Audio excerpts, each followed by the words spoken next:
front of me is TECNO Spark Go, and today I would like to show you how you can change default apps.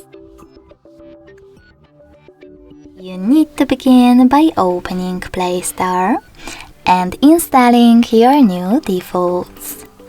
I will go with Opera Mini Browser.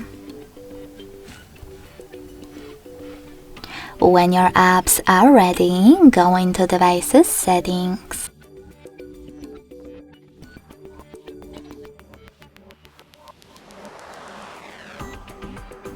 In Settings, scroll down to access App Management. Then click on Default Apps and click on one of those options. I want to change my browser apps. I have to click here, tap on my new downloaded one, and go back.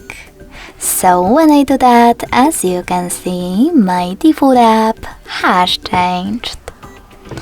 Thanks so much for watching. If you enjoyed this video, don't forget to leave a like, comment and subscribe. Bye!